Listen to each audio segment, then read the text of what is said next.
মায়ের আত্মকথা, যে ভালোবাসা কখনো ফুরিয়ে যায় না। আমি মা, তোমার সুখী আমার পুরো পৃথিবী। আমি মা, আমার পরিচয় কোনো নাম নয়, আমার পরিচয় একটি নিঃস্বার্থ হৃদয়।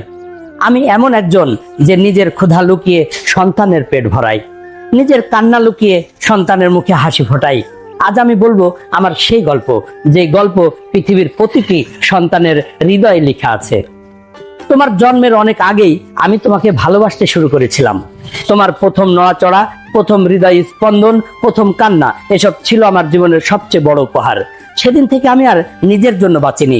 আমার প্রতিটি সকাল, প্রতিটি রাত, প্রতিটি দোয়া, প্রতিটি শ্বাস, সবকিছু তোমার জন্য হয়ে গেল।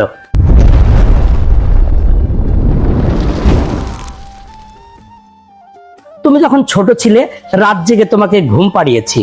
তোমার জ্বর হলে নিজের কপালের ঘামও টের পাইনি। তুমি হাসলে আমি পৃথিবী জয় করেছি বলে মনে হতো। তুমি কাঁদলে মনে হতো পুরো পৃথিবী যেন আমার বিরুদ্ধে দাঁড়িয়ে গেছে।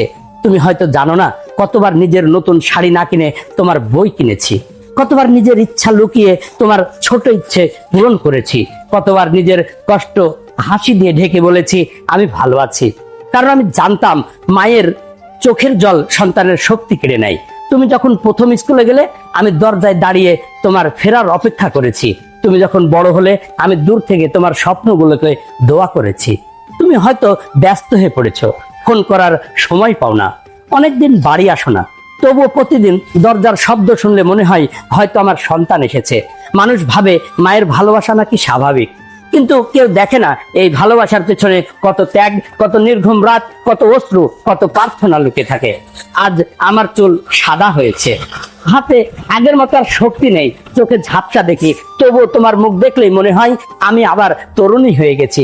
কারণ তুমি শুধু আমার সন্তান নও, তুমি আমার জীবনের সবচেয়ে সুন্দর সৃষ্টি। মায়ের ভালোবাসা কখনো মাপা যায় না, তার ঋণ কখনো শোধ করা যায় না, কিন্তু তাকে সময় দেওয়া যায়, তার পাশে বসা যায়, তার হাত ধরে বলা যায় মা, তুমি আমার পৃথিবীর সবচেয়ে মূল্যবান মানুষ। আপনার মা যদি আজও আপনার জীবনের আলো হয়ে থাকেন, তাহলে আজই তাকে জড়িয়ে ধরুন, বলুন মা, তোমাকে ছাড়া আমি অসম্পূর্ণ। ভিডিওটি ভালো লাগলে লাইক দিন, শেয়ার করুন, আর কমেন্টে লিখুন পৃথিবীর সবচেয়ে সুন্দর ডাক মা। আত্মকথা সিরিজের আরো আবেগঘন গল্প শুনতে এখনই পেজটি ফলো দিয়ে রাখুন। যারা ইউটিউব থেকে দেখছেন, চ্যানেলটি সাবস্ক্রাইব করুন। যে মানুষটি নিজের জীবনকে সন্তানের হাসিতে খুঁজে পান, তিনি শুধু একজন নারী নন, তিনি পৃথিবীর শ্রেষ্ঠ মা। আর ছিল মায়ের আত্মকথা। আবার দেখা হবে আত্মকথা সিরিজের নতুন একটি হৃদয় ছোঁয়া অধ্যায়ে। ততক্ষণ পর্যন্ত আপনার মায়ের পাশে থাকুন, তার সঙ্গে কথা বলুন, আর তাকে অনুভব করান তার ভালোবাসা আপনার জীবনের সবচেয়ে বড় আশীর্বাদ।